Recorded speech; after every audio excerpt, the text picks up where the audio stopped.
The commentary of insecurity in Nigeria leaves a tale of woes and a sour taste on the birds in many communities. People keep vigils rather than sleep at night for fear of attacks. Honestly, and security analysts, say that conflict in modern times has become multidimensional and also all-encompassing, and that therefore would require a quantum leap in human relations. Man must also learn new ways of living and interacting with one another. Otherwise, there would be, according to them, a corresponding quantum leap in violent conflicts. It would interest you that a global peace index ranks Nigeria low, indicating an exacerbated insecurity, especially in some part of southeast, northeast, northwest, and north central parts of the country. And then if we look at sections 215 subsection 3 of the 1999 Constitution as amended, domiciled security management with the state apparatus. But of course, feelings of alienation and injustice is also fueling community-based unconventional security outfits, such as neighborhood watch or, if you may, vigilante groups. But in contemporary security strategies, experts say vertical and horizontal integration play pivotal roles in effectively addressing and mitigating threats. This integration, they believe, enhances cooperation, information sharing, resource optimization, and strengthening the overall security apparatus. And the mechanisms for fighting insecurity may differ, but the end result is definitely what matters. And that is perhaps why the Northwest governors are rising to the occasion of restoring peace to their region, and of course, with a 2-day Peace and Security Summit holding in Katsina. You're right, Claire. In collaboration with United Nations Development Programme, UNDP, the governors from the region, federal institutions, diplomats, and development partners are brainstorming on security challenges confronting the area. And for many observers and also peace and conflict resolution advocates, the summit is coming at a time when, hope seems to be lost with escalating security issues here and there, coupled with devastating effects on communities. But as the quest for lasting peace and security in the Northwest region begins, is the answer nearer home than we think? Only time, of course, will tell. And that's why we're focusing on the Northwest Security and Peace Summit on today's edition of Good Morning Nigeria. I am Claire Adelabu Abdulrazak, and I warmly welcome you to the program. Well, let me join my colleague, Claire, to welcome you to the program. I am Ademola Adeoye. We are live on the network service of the NTA. We will join our colleague, Frama Panye, for highlights of the news, of morning news presently, and much later the newspaper review. So let's get started with the news highlights. And here is Frama, the beautiful one. Good morning. Good morning, Demola. Good morning, Claire. Good morning, Nigerians. Here is the morning news, and we begin with stories from the State House. President Bola Tinubu says Nigeria remains committed to a balanced approach to energy transition and still requires substantial investment in the oil and gas sector to meet the energy demands and economic needs of its population. The president was addressing the Group Chief Executive of Standard Chartered Bank, Mr. Bill Winters, who visited him at the State House.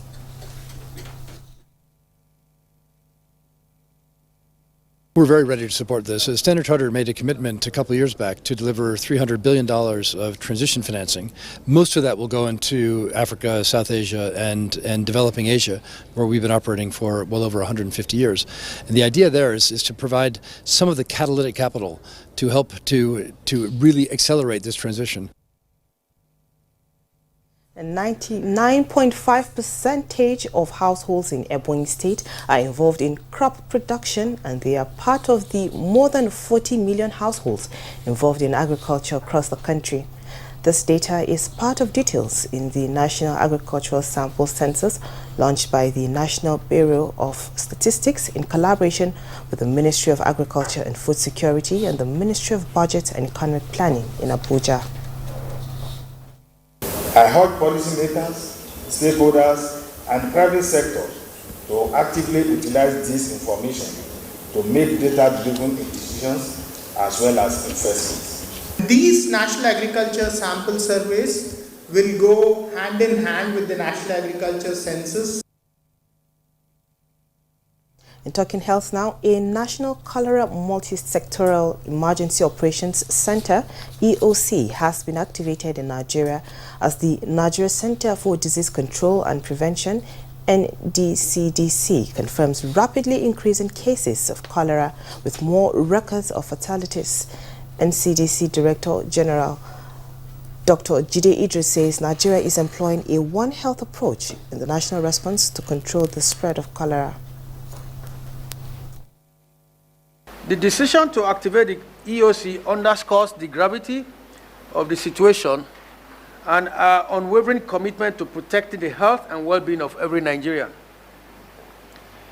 The Emergency Operations Center will serve as a nerve center for the coordination of response across the country. And on the security scene, the Chief of Army Staff, Lieutenant General Taoreed Lagbaja, is again reassuring combating all enemies of the state in line with the constitutional provisions, as the media have called for strategic and third-party communication synergy and constant engagement in addressing some of the contemporary security challenges. This came to the fore at a roundtable discussion put together by Development Specs Academy in collaboration with Nigerian Institute for Public Relations and other organizations.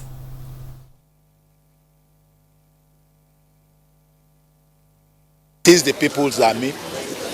We are working to bring about the peace and security that Nigerians yearn so much for. We must continue because the first issue is there is a problem. Once we recognize the problem, what are the solutions? And we keep on trudging ahead to be able to solve the problem ourselves.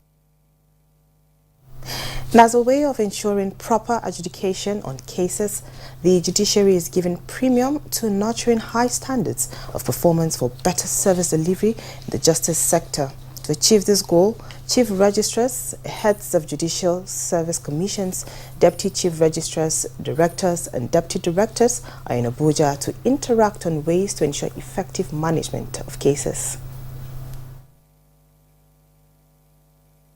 While carrying out your duties, you must abide by and uphold the code of conduct for court staff, which serves as a guide to achieve a high standard of performance for a better service delivery.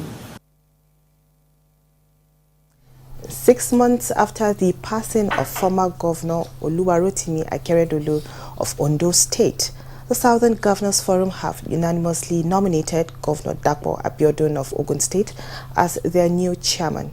This was at a meeting of the Southern Governors Forum held in Abeokuta, the Ogun State capital.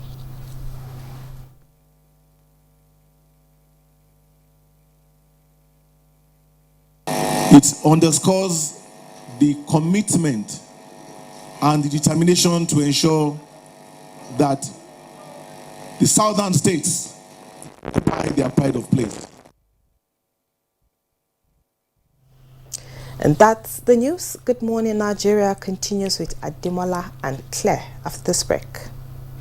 The federal government of Nigeria warns vandals of national assets, electricity transmission towers, cables and other facilities to desist from this act of sabotage. Vandalism is a serious crime punishable under the law. Vandalizing electrical equipment will affect millions of Nigerians, including your loved ones. Remember that national assets belong to all of us, hence the need to protect them. Report all cases of suspicious movement around electrical facilities to security agencies. When you see something, say something. This message is from the Federal Ministry of Information and National Orientation in collaboration with the National Counter-Terrorism Center, NCTC, Office of the National Security Advisor. The new Milo 3-in-1 Milky and Creamy is truly milky and contains calcium. So, no need to add milk for that rich, creamy cup, which helps to nourish and energize your kids. Milo 3-in-1 is such a smart choice. Milo, energy to go further. From Nestle.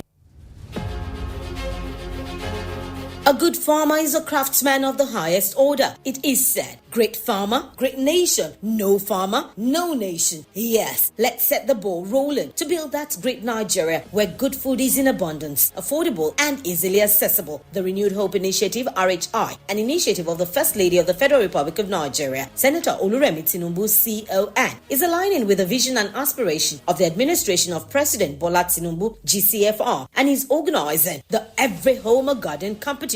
The competition is under the scope of agriculture of the Renewed Hope Initiative. For the competition, women are encouraged to immediately plant a garden at home, such that the harvest can provide adequate food on their table and enough to give their neighbor. This competition is open to only women. She must be a first-time farmer. The garden must be in her home, and it is open to women in every state of the Federation and the FCT. Interested participants should do a 30-second video and a picture of the garden, which indicates its location, to the office of the First Ladies of their various states. The winner of this competition will be announced in December 2024, and the winner of the competition goes home with 20 million naira. Women, join the train. Be part of the food revolution in Nigeria. What are you waiting for? Let's get to work. This message is by the Renewed Hope Initiative, RHI, an initiative of the First Lady of the Federal Republic of Nigeria, Senator Oluremi Tinubu, CON.